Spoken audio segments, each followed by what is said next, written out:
Do it. Welcome back to another episode on Oak and Rock Fatherhood Live. We are coming at you live from the Carolinas. I am your host, Zachary Small, joined by the co-host Anthony Biglorino in South Carolina. We are rocking. What's going on, Anthony? Life is good, brother. How we doing tonight? It's been a busy day, if I'm being honest. Working hard today, working on the website, working with the guys inside the Fraternity of Excellence. It's day one of Men of March. So all the guys in there are getting after it and great time. They're actually on their first fitness Zoom right now. So after this, I'm jumping out and I'm rolling with them. It's just awesome to see dads coming together, to see men coming together, husbands, divorced men, just to see men from all walks of life coming together to improve themselves. It's truly one of the greatest missing aspects in most men's lives is that Yeah. network, that connection. And when we run these live sessions, we're always saying, hey, if you got a question, drop it in the chat or whatever. We've gotten a few, and I'm going to bump one of actually the latest ones we got and toss that to the front because I think that ties in well to both Men of March and what we're doing here, what we're seeing inside the Fraternity of Excellence. And it's, why do you care how other men parent? That's a tough question, man, in the sense that it almost seems offensive. What do you care? These are my kids. I'll parent how I want. Why don't you stay in your lane? If you were such a good dad with such a good family, you wouldn't need to talk to me or go on YouTube. And it's like, whoa, whoa, whoa, buddy. Let's pump the brakes. Now, this message was shared by an FOE man. And so I know it wasn't said with that tongue in cheek, but it just reminded me of that. It gives me that like feeling of like, but what they were saying is, what's your why? Like, why do you keep doing this? Why do you care about parenting as opposed to human trafficking, as opposed to physical fitness? There's a lot of elements to what we are, but we built a fucking brand and company, and our focus is on Oak and Rock Fatherhood. And that is a niche, topic for men. And so I think it's a good discussion as to why we're doing this. Let's break that back down to the beginning. So, Anthony, because I'm the one talking now, I'm going to throw it your way. Yeah, man. Why Oak and Rock Fatherhood? Why do I care? I would say first I care because when we do what we do and we talk to the fathers that we speak with, when we have these, let's say, coaching calls, we get involved and we're trying to help dads out, create a better environment in the home. A lot of the men, they don't want to be a part of something or they don't know how. And I think it's might be a form of isolation or seclusion. But for myself and for my family, I have 3 kids. I care because my kids are going to share the world with other children that are being raised by other fathers, and I want to make sure that what that looks like is filled with some good stuff. Right? It's filled with peaceful parenting, respectful parenting, persuasive parenting. These are all new words I'm learning as we go through this journey. Right? All these different types of parenting. But no, I really want them to be involved with other people who are raised peacefully. I want the world, we see so much chaos in the world, right? There's so much dysfunction. There's so much pain. I want my kids to be the light. And I want other fathers to have their kids to be that light also. And I think the way we do things and the men that we speak with, right? Men of excellence, a lot of good guys that I come in contact with. Those are the same connections I want my kids to have. I don't want them to be around manipulators, around people who, just want envy and jealousy to fill their lives, who have hatred in their heart. So that's a big part of why I do what I do and why I say what I say. I think that's an important point, because it wasn't just about your kids there. They're growing up in another world, and that world is the one with the other kids. And we constantly talk about, well, men, you're the king, be strong, you're the leader. We say these things, but that comes with responsibility. And that means investing in the future. And if you have a family, it's not that we're focusing on fatherhood at the expense of these other things. We factor all of that into it. But the least spoken about thing is fatherhood. And to me, I'm sort of that guy that if everybody says you have to watch this news show, you have to watch it. I'm not watching that show. It's like, Definitely not. it's just like, no, I'll wait until it dies out, nobody likes it anymore, and then I'll watch the whole series. And I guess I'm kind of that way when it comes to this. I always knew I wanted to do this. I always knew the type of father I was going to be. And Jackie, she had shared a photo of our son when he was in like 3-year-old baseball. It's called Start Smart Baseball. And I remember at that point, I was like, I'm going to make it like the World Series for this kid. This is how I've been operating since my son was born. I've been the dad who's like, let's go all in all the time. And I've always wondered why more fathers didn't take that approach. And a lot of the fathers I served with, they were like that. We were active. We ran around. We played games. We were involved. When I left, it wasn't quite the same. And then when I started talking about men's rights and everything, I focused on marriage mostly and then authenticity. And then I started seeing like a lot of men are talking about that. I'm like, all right, cool. I don't need to be that guy. You guys got it. Like, run with it. Also talk about it, but not as frequently. It wasn't until I got to fatherhood that nobody wanted to touch it. And the ones who did were soft. They didn't want to say things directly. They wanted to beat around the bush. And then it was both the PC version, which is what you see a lot of. And then there was the version that was like hyper the other side. Beat your kids to submission. If they don't listen, but you don't want to hit them, make them kneel on rice. What the hell are we talking about? This is Vietnam? Rice. What, dude, that's a thing. It's I've a real heard that conversation I had. Yeah. My dad didn't hit me, but I had to kneel on rice for hours. Oh, okay. That's super healthy. That's a great connection you're going to have there. You know, so when we talk about it, we go to Oak and Rock Fatherhood. You know, it's when we were talking about this and then we built this thing out. Why choose this? Because nobody else is talking about it. Because nobody's there. And the best thing that could happen to us is we work ourselves out of a job. If all the dads are tracking, if everybody's on board, everybody's crushing it, you know, homes are connected to peaceful, we'll go out and build something else. We won't be needed here. But that's not the case. We are desperately needed. And I'm not saying that to toot our horn. I'm saying that based off the numbers that we're seeing. The men who are showing up and saying, I have turned my life around. I have watched men live say to you, Anthony, I didn't even think about parenting another way until I came across your work. I see that and I'm like, damn, man, like this is real change. And it's easy to say, let's get jacked and make some cash. That's beautiful.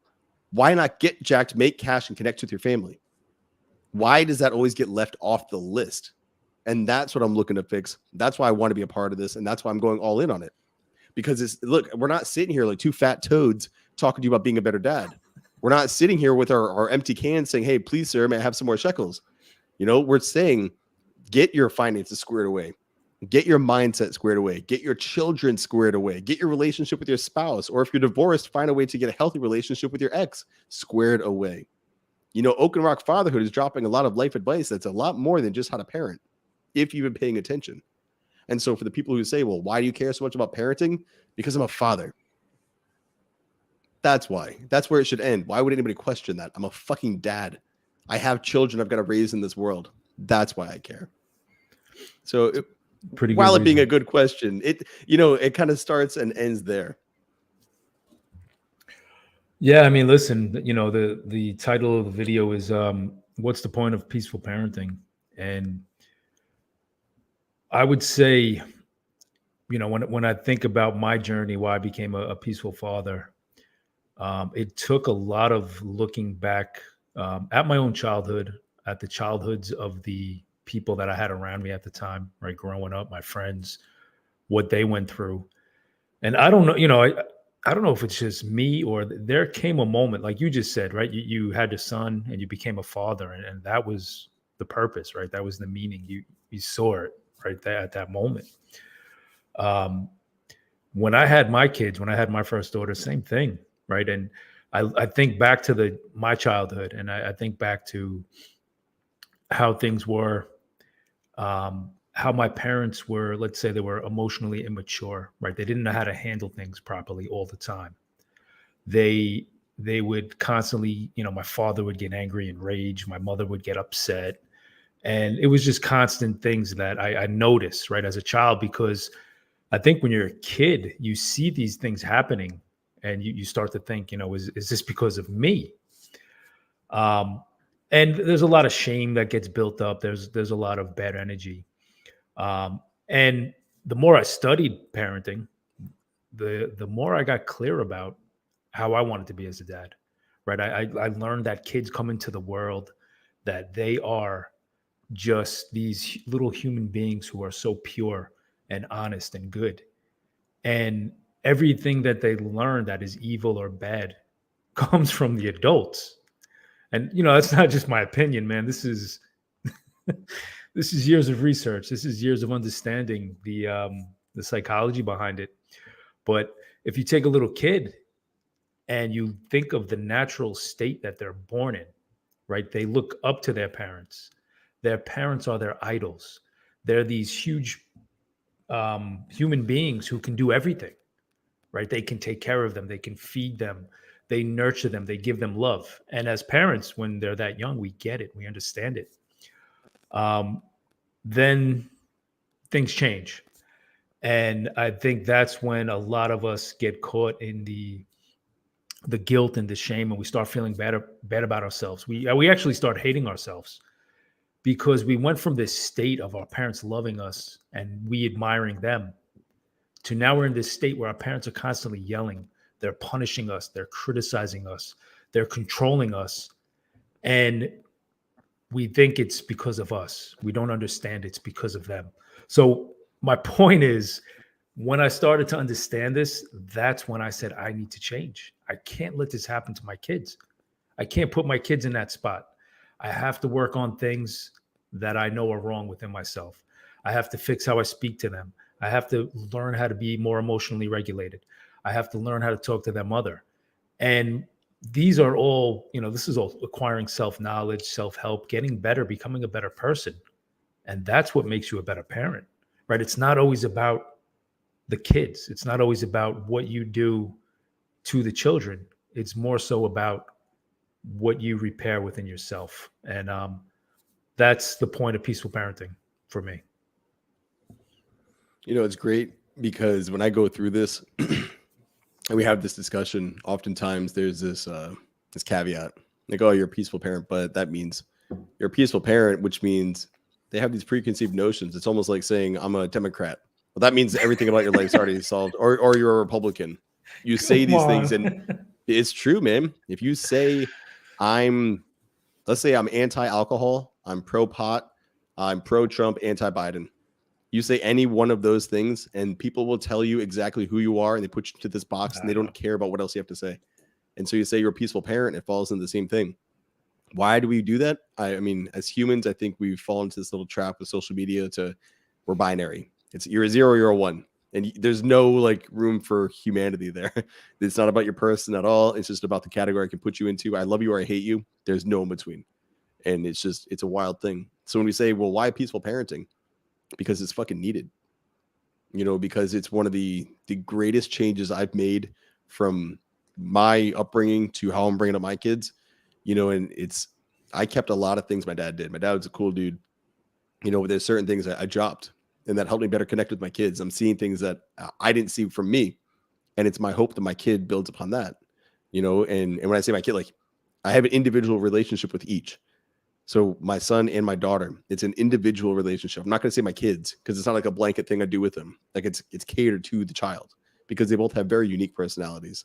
And it's incredible that they both came from the same parents because they're so unique, which is cool. And like, I think that's missed by a lot of parents. Like, oh, you're my kids. Well, they're a little bit more than that, but that's for a sidebar. When I look at why peaceful parenting, because why would we elevate everything else around children except for how we raise them? We'll change instead of, having a stick going outside and playing the ball, we'll throw a TV in front of their face. Well, once the TV, turned into a tablet turned into a phone. So we've changed the things we're doing with kids, but never how we're raising them. We'll put them in school and they'll learn about these new things. They'll go through all this advances in technology, social media. Like I was just saying, we're streaming right now. This is advanced tech. Our technology is evolving faster than our parenting skills. Why is that? Why is tech evolving? Why is our finances evolving? I mean, look at the flag behind you. You've got Bitcoin right there. Why does it seem like we're evolving as a species in so many ways? We're focusing on how do we handle money? How do we handle war? The weapons we use? How do we handle, elections? How do we handle, our day-to-day as people, our relationships with our jobs? We'll change the way we eat. We've got a lot of programs, the different styles to lifting. Never parenting, though. And to me, that's a shame because as parents, we just did that podcast with Brenda Murata. Our kids, it's like the whole world's getting social justice, except for our kids. Our kids are getting the brunt end of the stick every time. And again, I feel like I have something to prove there. I think there's something there that I'm like, no, like before we started this, I remember we had a few discussions with people saying this is going to be a hard sell. People don't want you to tell them how to parent. This is not going to be a hot topic. You guys could have spoken about business. Yeah, we both could have spoken about business. We do great at that. Talk about marriage. Fuck yeah. We both are thriving and doing our thing with our marriages. They're doing great. But we chose parenting because I'll speak on behalf of both of us. It is that important. And so why peaceful? Because that is the right way to do it. And you're not supposed to say, well, you're telling me I'm not parenting right if I hit my kids? Yes. In the same way, I would say you're not doing the right thing if you're putting all of your trust into your job that would cast you to the side. If you're not prepared to lose your job, you're going to get hurt when that happens. And if you're putting all of your identity into politics, I would say you're doing that wrong. If you're overweight, I would say you're eating wrong. But nobody really takes offense until you say you're parenting wrong. Maybe the eating. Nobody likes being called fat. But parenting, most definitely, man. When you say that, it is a hard sell. But I'm not here to sell you anything. I'm here to help you better connect with your family. You're here to help men better connect with their family. And so that's how we're going about it.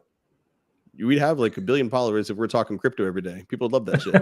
Instead, we're saying, don't hit your kids, have a good relationship, be a better man, and then let's see what you can do with that. Well, I think there's two things I want to point out. The first is we live in a very dysfunctional world, right? There's a lot of people who don't have values, who are misguided, who are wounded, who don't see the good things in life. And a lot of that is driven by greed, by force, right? The government using force to control everybody.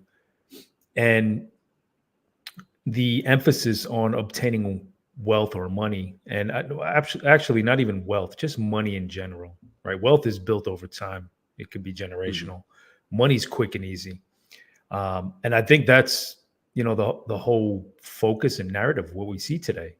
Everything's instant gratification, a quick fix. It's wanting to get that dopamine hit, get the endorphins going. It's feel good as quick as I can, as fast as I can.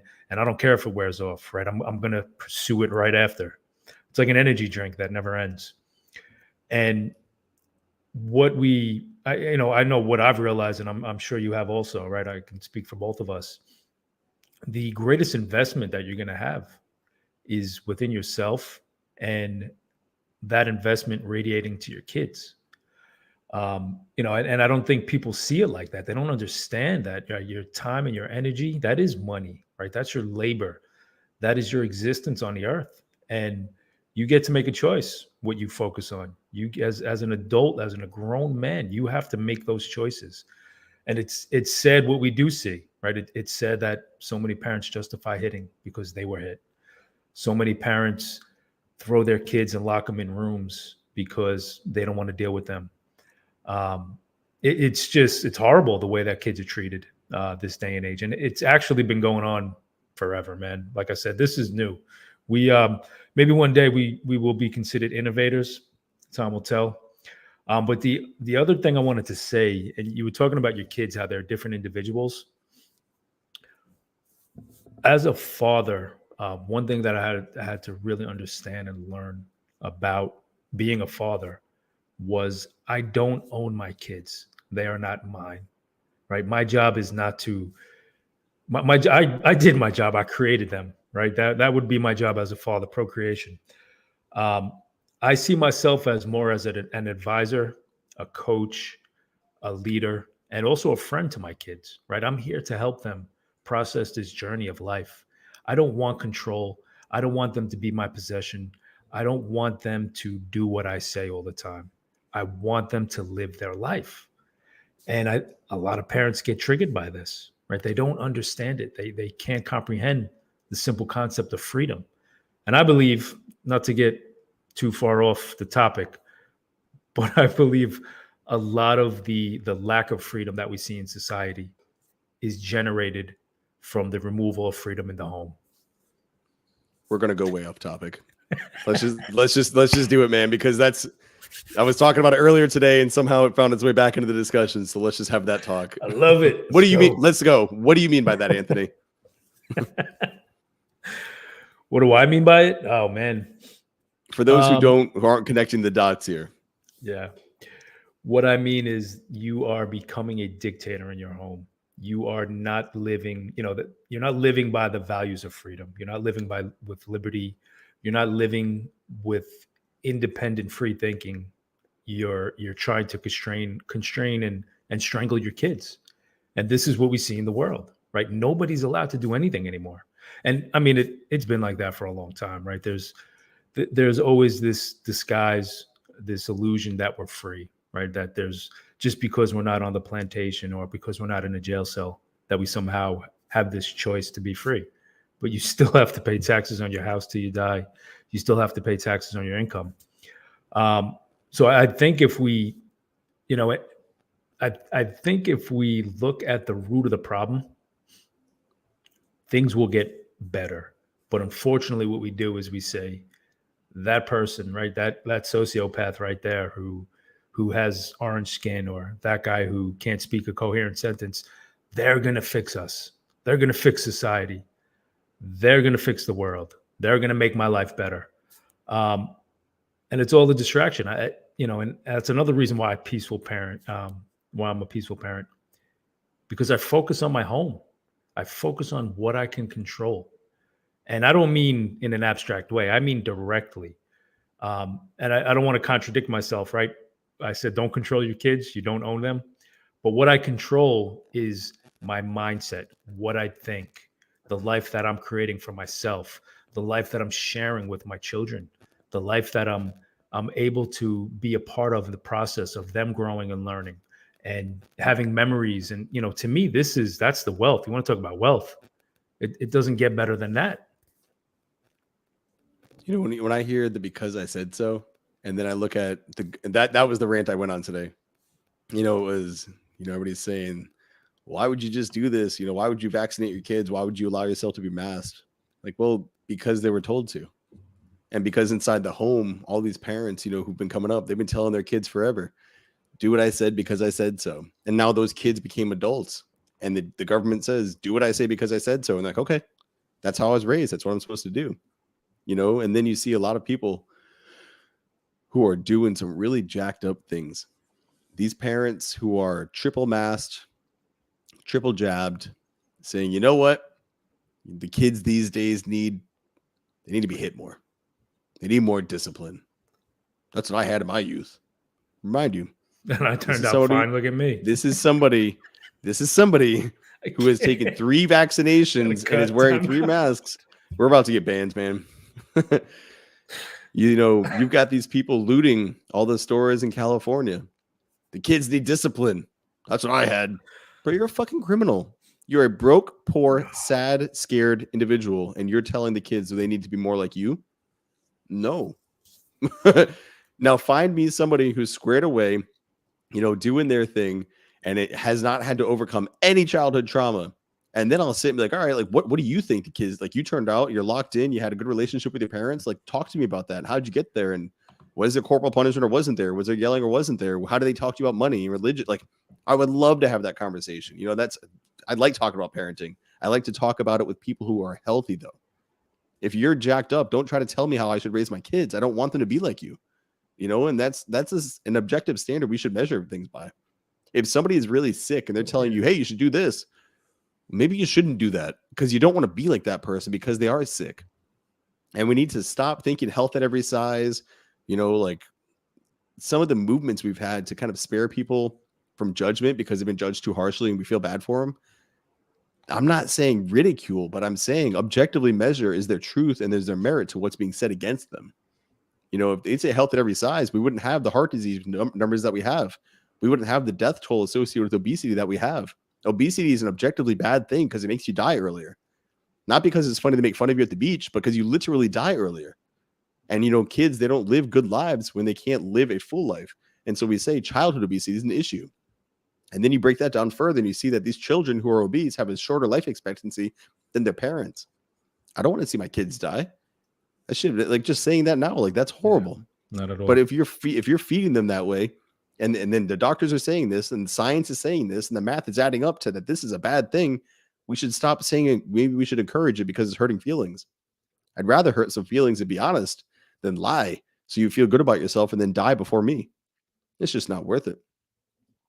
And so when I say these things and we talk about that freedom, if you don't have it in the home, well, why do you think we don't have it in the country? We raised what we see today. We raised the adults who are acting the way they're acting today. When I say we, I mean, like, we were brought up in this traditional parenting. to where spank the kids, tell them to be quiet. A good kid is a quiet kid. You know, sit down, do as you're told, or I'm going to hit you. And I'm allowed to hit you. And the government's allowed to hit you. And your boss is allowed to shit on you. And your teachers too. And it's just like, how do we just go from, I'm going to tell you in the home. And yeah, I'm just going to say, how do we go from it's me, your parent, to anybody can hurt you because you're a kid? You're a kid, so just shut up. I just don't get it. I will never, ever stand in that community. I will never take that. I don't give a shit if you're like, man, we're going to take everything from you unless you bend the knee. Like, fuck you. There's no way. These kids, somebody has to stand up. And you were saying if we're going to be in the cutting edge of this and we're going to look back and be like, hey, you guys were right before it was cool. You're fucking right, man. This is the hill. Like, somebody has to speak up for the kids, you know? How did they treat people who said, hey, maybe these slaves should be free? Maybe we should treat these human beings like human beings. Or, hey, this separate but equal, that's not working out too well.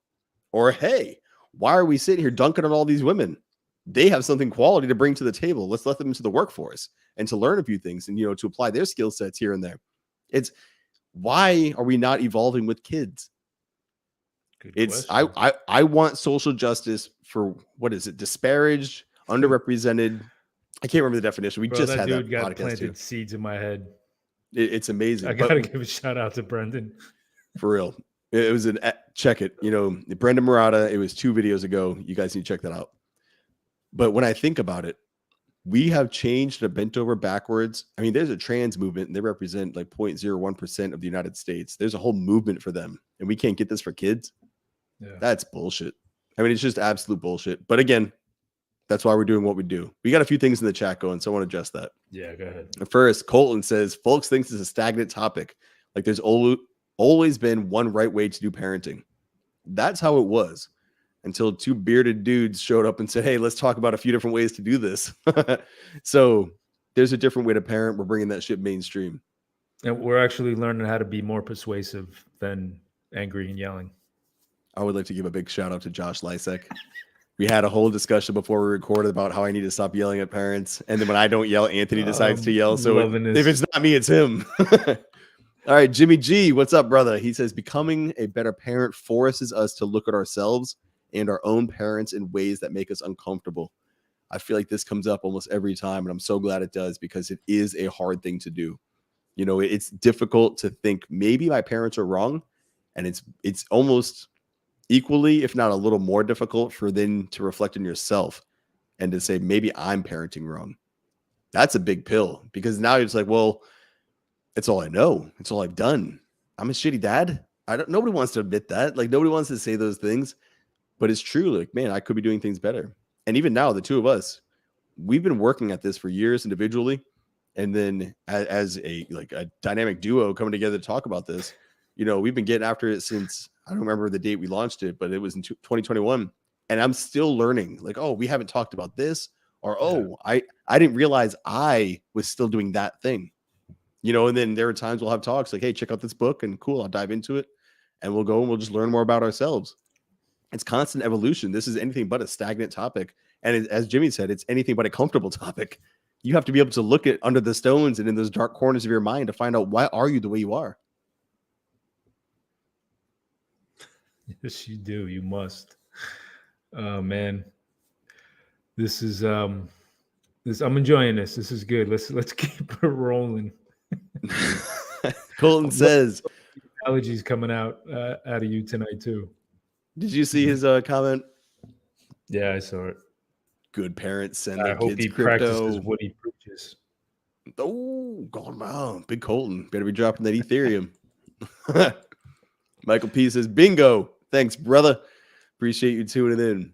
It's cool. You know, the more dudes we get in here, the more we normalize it, the more that we can get on here and start to share their perspective. Because again, we're 2 men and we're talking about what it is we're seeing and what it is we're doing. But certain scenarios we will not have faced.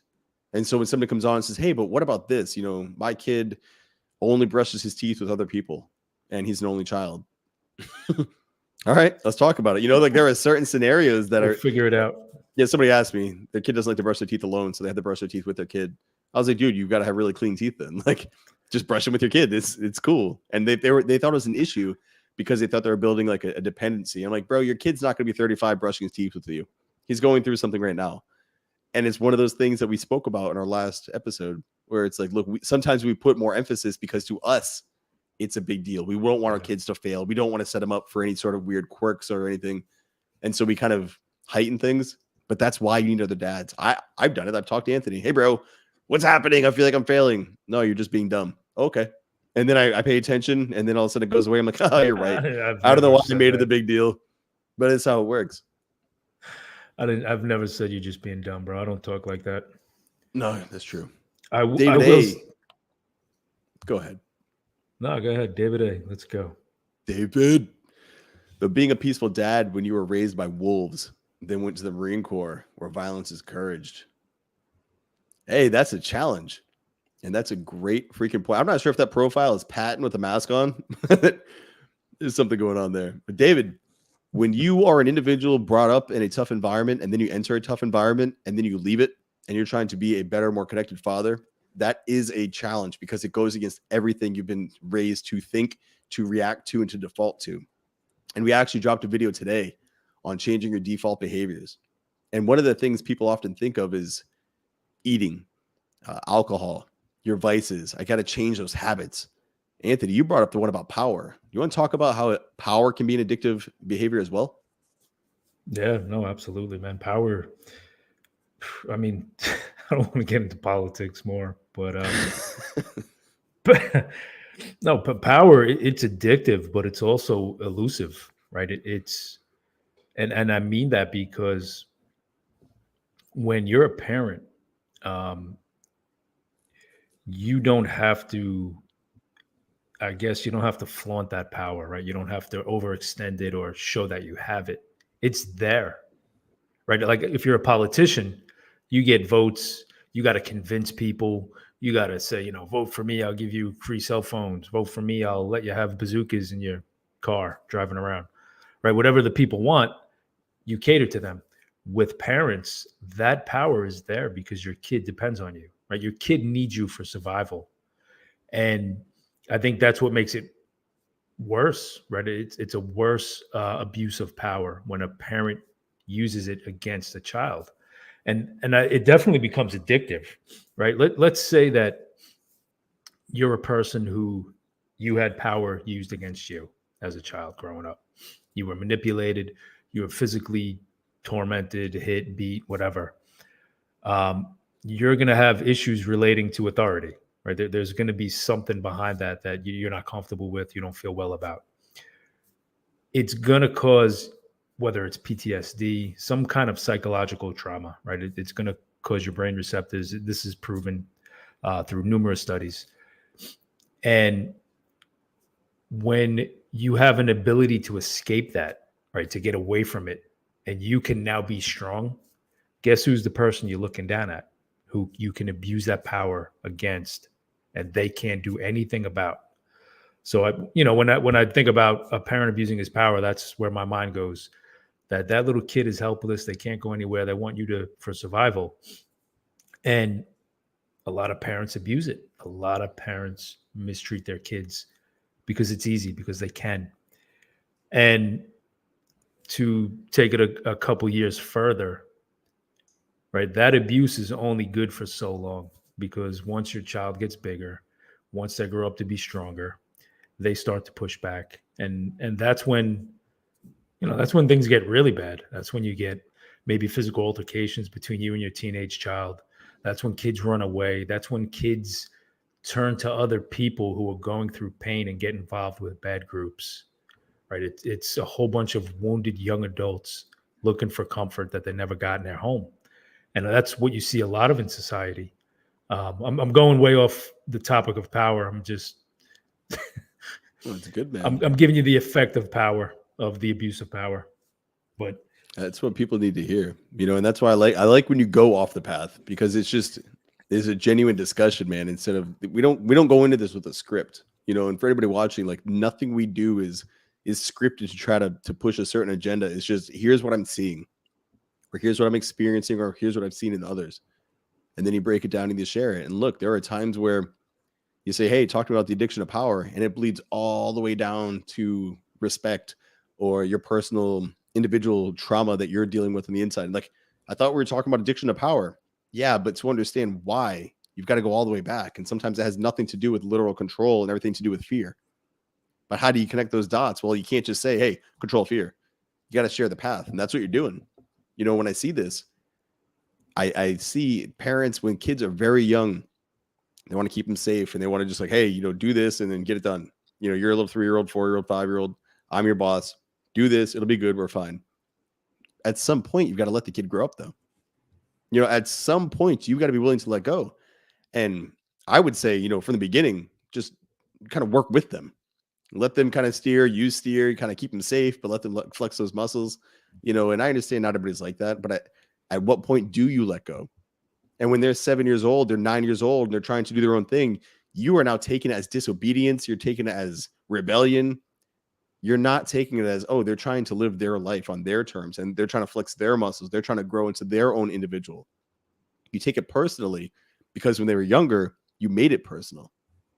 You didn't make it about, hey, I'm raising this kid. It's like, hey, I'm telling this kid what to do. And that's where I see that power. So I see it a little bit differently than you. I agree with what you're saying, but my interpretation as to how they get to that point is that they forget why they were doing what they were doing. Because it went from, I'm a new parent trying to keep this kid alive to, well, this is just how it operates now. It just becomes routine, a behavior, and they never let go. And this is why when we talk, fuck, man, we're going back to politics. This is why I'm so against giving up anything, because it just never comes back. You give up your distancing, give up your business. They're not going to give that back to you. And you do that to your kids. When you took their individual control, their sovereignty, you know, their autonomy, you took control over that. And now they're 13 years old and you're not letting go. You're still treating them like they were 5. At some point, you've got to let them go. At some point, you've got to let them start to become their own person. You know, we say 18 is when an adult, or when a child becomes an adult. I actually had somebody saying social media is bad for kids. I was like, all right, so when should a kid have social media? 18? Yeah. Why then? Why, like, what about that age makes you think that they're now able to make their decisions? My 5-year-old can make good decisions. My 7-year-old can make good decisions. Like, why 18? And it's because the government said you're allowed to tell your kid they're an adult. You were given permission to tell your child they're an adult at that age. I've been treating my kid like an adult out of the womb. They've had that level of respect. Now, people hear that and they'll go all stupid with it. I'm not saying, here's a knife, a blowtorch, and a car keys. Go drive, my toddler. It's not what I'm saying. What I'm saying is that approach is to, I'm raising an adult. And as soon as they could make their choices, what would you like to eat? Chicken or broccoli or whatever, beef. All right, cool. Like those little choices as little babies, as toddlers. Now it's to the point where they're basically running their life and, you know, we're operating together. Do you want to do this? Do you want to do that? You know, what are you working on for your sports, your school, your projects, your hobbies? How can I help you? And they choose and I support.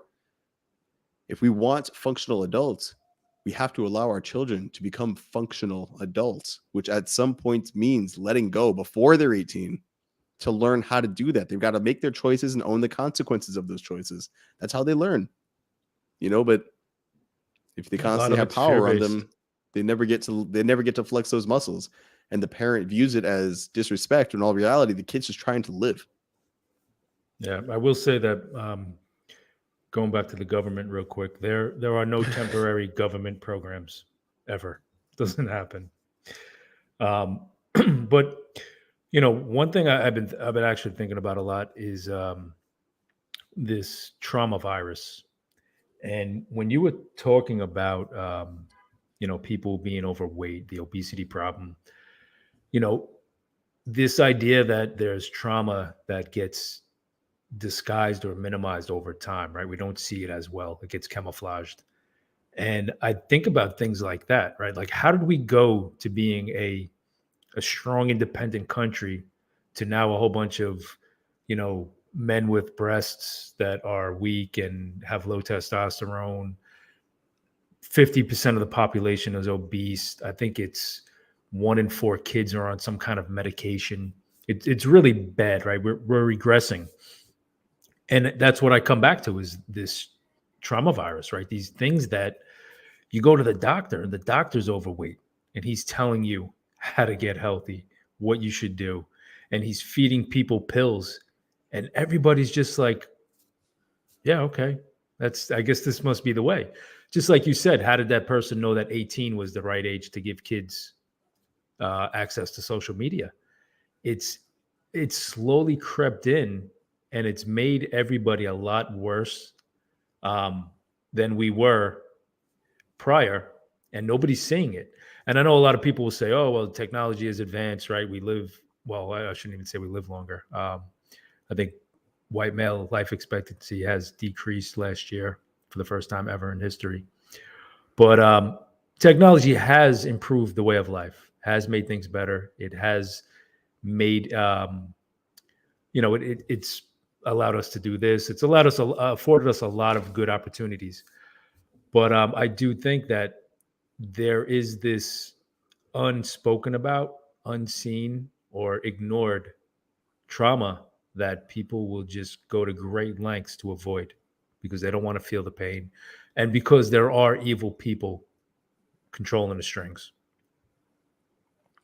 I grabbed your pinned tweet and I threw it out there. The kids these days have it easy. You said they do not. 1 in 4 kids in the United States does not have a father in their home. All the conveniences, technologies, and comforts do not make up for how impactful a father is. Those are some hard facts. It goes on to say that as a father, or as fathers, the two of us, we had that discussion with Brendan Murata, and we were talking about the trauma virus. And that really had me looking at just the country. Why have we accepted how many people we have that are obese? Why as a nation have we not said we need to focus on this? We've got to help our people. This will make a big difference. It goes like this, and then alcohol related issues. And yet alcohol is advertised everywhere. Alcohol is promoted. Alcohol is a great thing. I'm 603 days sober. Shout out to freaking all the people who are pushing back. Yeah. But then you look at the obesity. That's literally the leading causes of deaths. Heart disease, organ failure. I mean, everything associated with being fat. And yet our country does nothing. And they will jump on a disease that has 99.9% survival rate. They will jump at promoting certain campaigns. You've got the Black Lives Matter riots going on.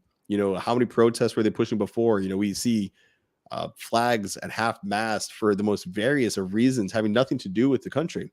I mean, we pay attention and we do all these false, I'm not even sure if it's virtue signaling, but we're basically pretending like we care about these things. But if you cared about Americans, then you would focus on these issues that are truly hurting Americans. And we're not. And you say we want health, we want peace, we want people to be better, yet you can't be better to the people in your own home.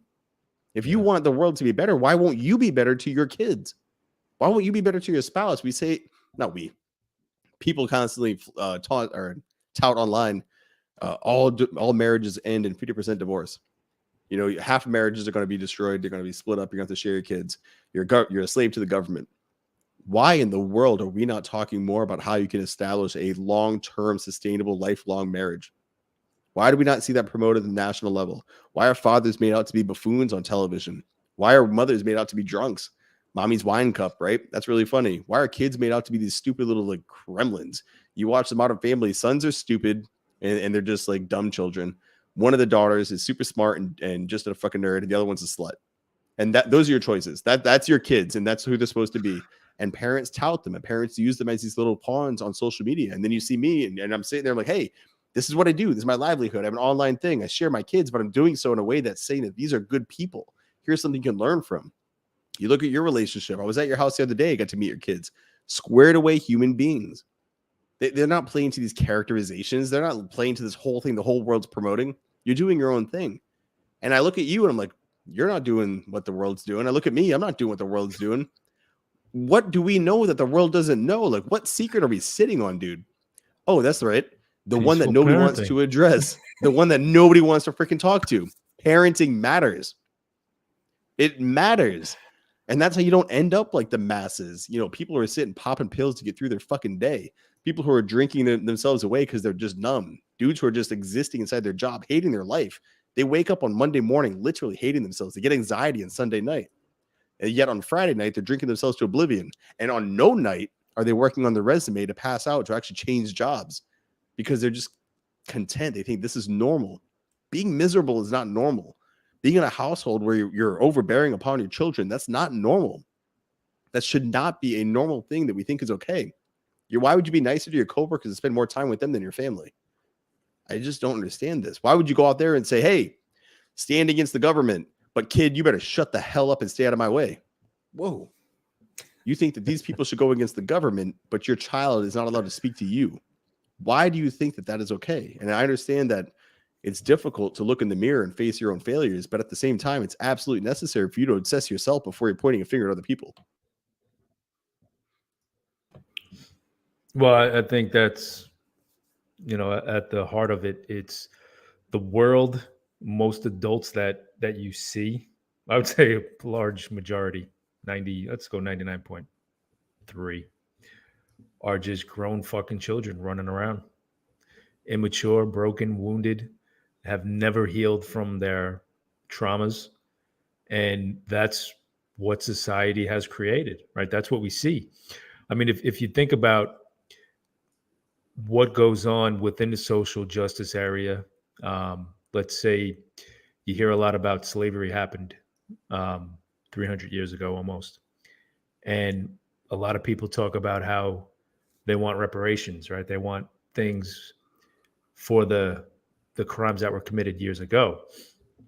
I personally don't think that's viable. I don't think government should be giving money from anybody taking it and distributing it. But if and this is something that reading Brendan's book has kind of put in perspective to me. If you really think about it, man, that trauma that's passed down through generations, that's real, right? It's there. It's deep rooted, and it can really cause a lot of pain. My philosophy is don't be a victim, right? Pick yourself up, find good people who motivate you, and raise your kids properly, and you'll see a lot of things change. But a lot of people don't think like that. A lot of people can't get out of that darkness, man. It's real. It's painful. It hurts. And I think with more awareness, with people understanding what the fuck is going on, when we really take a deep dive into things, and we have conversations, I think things get figured out. Me and you are just two normal men, right? We're fathers, we're husbands. I shouldn't say normal, but we are extraordinary. We're above average. Normal. I would men. say we're above average. No, but we're not doing anything special, right, man? We're just saying what's on our mind. We're sharing our message. And a lot of that I've learned with, running with you, running alongside you. And it's impactful, man. It's powerful. The lives that you change, the people, like you said earlier, who come to you and, they say, hey, man, I listened to what you said. I read what you wrote, and it changed my life. It's crazy to think that you are insignificant, that your pain has to be a lifelong sentence. There's always, the guy in the chat before said that he had a hard life, right? He was raised by wolves and then thrown into violence. There's always time to change. You just have to be strong enough to stand up and fucking face it and fight for what you believe in, right? If family is what you believe in, if your kids' lives to be filled with love and happiness and kindness and success, if that's worth fighting for, you find a way. And that's the question that comes after that. What are you afraid of? What are you afraid of happening if you stop spanking? If you stop yelling? What are you afraid of if you start talking to your kids more, giving them more freedom? What are you really afraid of? That they'll resent you for what you held them down from? You're afraid that they'll just rebel and want to leave you? I think that should be your fuel for stopping. Because when they do become adults and they do see what you did to them, they're just not going to want to come back. I want to raise kids that want to come back to me when they move out. They can go do their thing, explore the world, go on their mission, but I want them to look forward to, hey, I want to talk to my dad or see my dad or just have a good working relationship with my dad. And you're going to beat that out of them because there's going to be this wall up because they're going to know, like, you just were so fucking angry. You're so afraid of them doing the wrong thing that you had to control them, and they got to go through all this trauma. And like, trust me, be like, oh, you're being exaggerative. No, I've worked with the men, man. I put the 10,000 hours. I've hit my fucking limit on being really good at this. I've worked with a lot of dudes in a lot of situations. And I've worked with a lot of men who've had to overcome a lot of shit their parents did to them because of just that weight they had on them. And it's unfortunate because where would that person be if they didn't have to spend years trying to dig out of a hole? What if they never fell in that hole? That's the gift we give our kids. We set them up on a higher trajectory. And what Colton said in there, it's more popular to appear like you care or are going to do something actualizing the change. There is a lot of feelings in that. And instead of trying to be the person you think is going to like, oh, I'm supposed to tell you, Anthony, I'm going to work out and I'm going to be nice to my kids. I'm going to work and be a better man. I'm supposed to say those words. Like, that's literally how I'm supposed to operate. But then I can turn the screen off and just not do it. Now, that's not the case because that's not sustainable. I've been doing this since 2015 publicly. And so obviously at some point it would have all fall apart. Like, no, he's actually a fat black chick living in a basement named Brenda. Like, that would have come out at some point if it was true. And but it's true that, or there is truth to Colton's point. The appearance of success is a lot easier to attain than the actualization of success. And unfortunately, parents have applied that to kids. Hey, come here and smile. All right, go in the corner and don't talk to me. What the fuck? Hey, little Johnny won a trophy. Nice. What about the other 364 days of the year where you tell him just to get out of your way, be quiet, go play games, get a tablet. Yeah, sit down, shut up, and color. You only got him for that photo thing because it made you look good. And your kids aren't for you to look good. You're supposed to do everything you can to help your kids look good. Invest in them. Help position them to go out there and do their thing in the world. And I say look good, like not online, but like in life. Help them learn how to be a good friend. Help them learn how to find confidence in themselves, even if they stand out. Help them learn how to handle the obstacles they're facing. And if they fail, be just as proud of them for trying as you would if they got that trophy. It's about more than just these little boxes to check. And dude, it's a great experience when you do invest all that time and you let them go out into the world on their own and they compete and they win or they learn. And so if they lose, they come back like, oh, he got me, but I'm not even upset. I learned I'm going to get him next year. I'm going to get him next try. I'm going to go back at life. I'm not going to give up on my dream. I'm just going to double down and just get back to work because I learned some things. But it's awesome. Guess what, Dad? You know why? Because that's what you do. Because you taught me, hey, you fall down, you get back up. It's not just about getting the trophy. Aim to win. Do your best to win. But if you don't, you love them all the same. They know that. So they come back and they're like, hey, you still love me, Dad? Fuck yeah. Like, it's just an event. It's just a thing. Whether it's a grade or competition, it's important that we let our kids know, like, we love them for them and not for what they can do for us. Crazy concept, brother. Imagine it, right? Yeah. Listen, I have my closing statement is just stop hating your damn kids. That's all I ask. Find better ways. Get your shit together. Straighten up. Be a fucking man.